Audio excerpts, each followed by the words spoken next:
Hello, hello everyone. Good afternoon. My name is Joey Cruz, also known as Joanie Reeve. French name. Ayan. There are several revelations today, and it confirms our hunches that the goal of the House of Representatives, the joint committee that handled the committee hearing, calling us to appear, to share our knowledge to share our knowledge on matters that were raised by Red Barbers last December 4 and December 16. Saying that there are makapili vloggers, narco vloggers, and vloggers being paid by collaborators. On December 16, Red Barbers called on law enforcement groups to investigate malicious vloggers and shows and to act on any cyber crime that they would see. It is very clear. The goal of the House of Representatives is to silence us, put us in jail, or if not, cite us in contempt, and God knows gano'n kami katagal ilalagak dyan sa facility ng HOR. Worse, baka dalhin kami sa facility ng mga regular jails. And that is something that I cannot accept. Unang-una, yung mga subject matter na nilatag nila doon sa invitation nila, sabaw na sabaw. And, you know, the message is this: we are not stupid.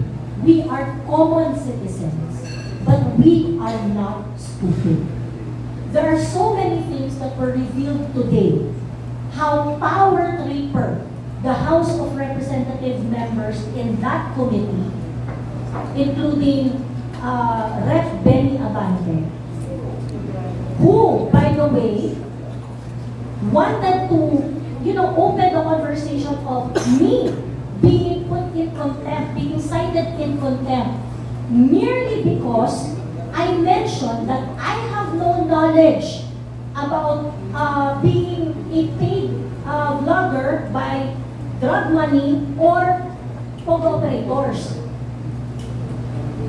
My excuse was that since I have nothing to share, and if I have nothing to share, I am of no use to whatever goal that you wanted to achieve in that committee.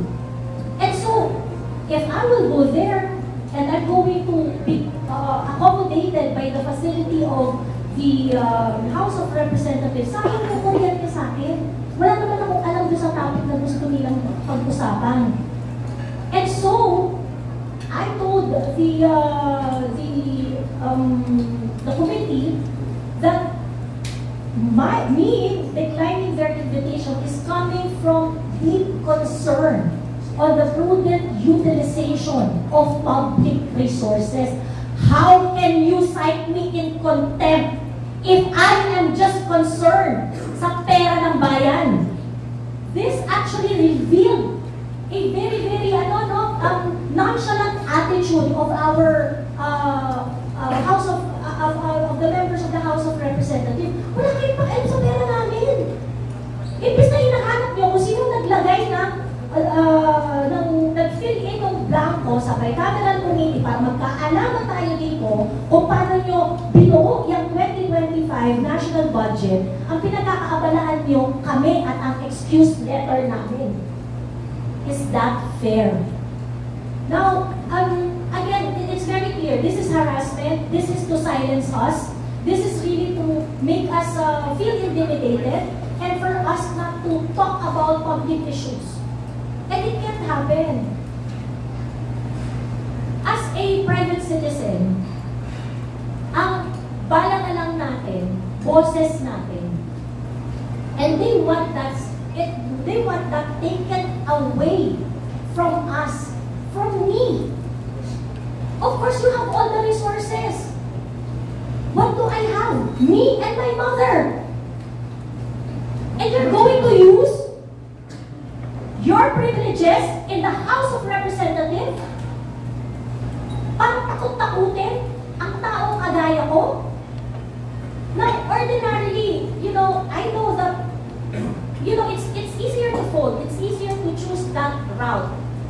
But we realize, yung mga taong kasama ko dito, we realize that if we are going to fold, they are going to do what they are doing to everyone. Why? Because they have done this to retired generals, to men in uniform in active service, to the Vice President of the Philippines, to us vloggers, and they are not going to stop unless we stand up and confront this in the proper forum. So that is why we decided to bring this in a place where there is a level playing field. Doon tayo sa pantay ang laban. Hindi yung duduro-duruin nyo kami dyan, gagamitin nyo yung privilege ninyo, aapusuhin ninyo, gamit ang pera ng bayan kung saan kami rin ang nagpapasweldo sa inyo. It can't continue like this. Hindi po pwedeng ganun. Someone has to say something. And we were put in an opportunity to react. And sabi ko nga po kanina, pinag-isipan po namin ito, alam po namin na hindi ito madali, but when an opportunity like this happens, it's very important to do the right thing. And I hope a lot of you will also protect your freedom. Every single Filipino should know the abuses of some of the members of the House of Representatives. Every single Filipino should know how the budget, taxes na pinaghihirapan natin araw-araw, pinagtatabuho ng tama at patas, ay binababoy dyan sa Kongreso. And, these are the things that we should all talk about, discuss, and demand transparency and accountability from the people who call shots. Thank you. Okay, so 3 to 5 minutes each.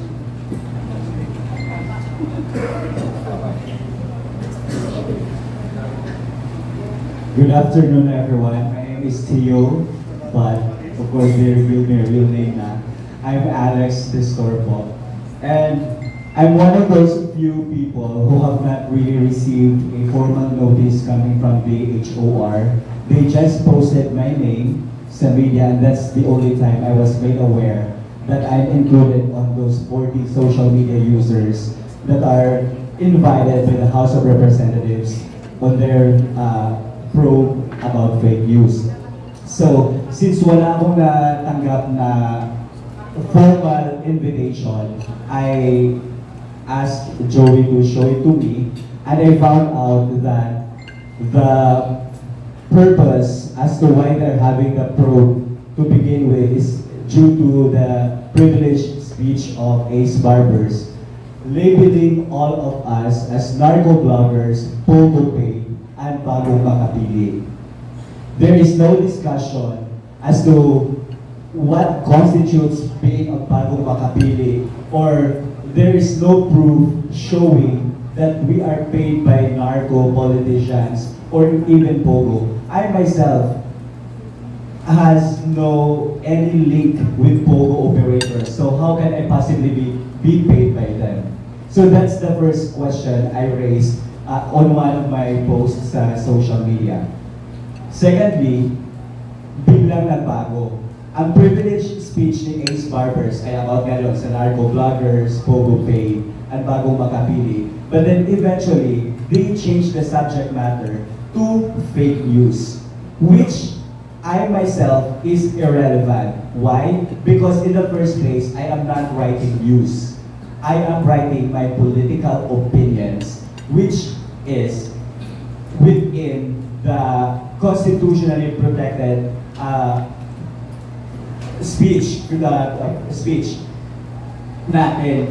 So yun, tinatanong ko din, dapat they should clarify what really constitutes fake news and how does it differ to political opinions. Because if they regulate fake news by targeting us who are only writing our political opinions, they are indirectly suppressing our freedom of speech. Tama?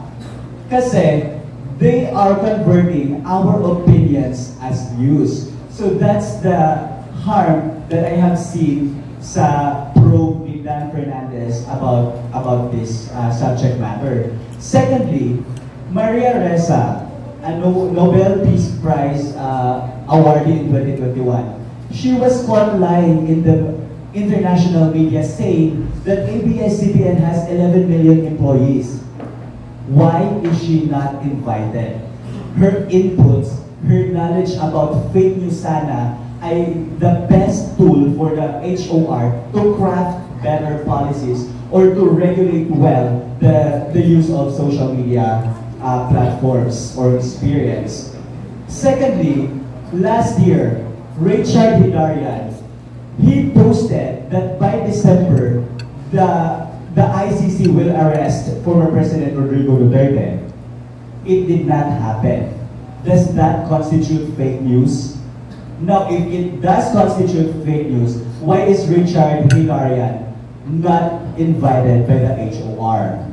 Ito yung point ko. If the HOR is really serious on their probe about fake news, why are they only targeting pro-Duterte voices? So this, I think, in my own opinion, is a targeted political maneuver. We know for a fact that within the week, the SecGen will transmit the impeachment raps against VP Sara, the 3 impeachment raps against VP Sara. Secondly, just this week, they declared food emergency. And just today, the Supreme Court notified Speaker Romualdez, Chis Escudero, Senate President, and the Office of the President to comment on the petition filed by Attorney Vic Rodriguez and Congressman Unga about the GAA, the blank spaces. Now, if you look at the timing, it's very glaring. They are trying to silence us so that we would not be able to write about all these important issues. So this is not just about what we did right now, the filing of petition in the Supreme Court is not evasion of, or we're not evading accountability. We are fighting them because we don't want to be ruled by felons. You know what I mean? Because kanina lang, ang ano ni Joey, ang letter pa lang niya, contemptible na. So is that their goal? To contempt us? On their invitation, ang sinabi nila, we will invite you because we need to hear your knowledge about the subject matter. Now, how come na ang maging basihan nila ay yung for contempt is yung letter ni Joey? If they really want us to share our knowledge about fake news, then dapat, diba, they should hear us.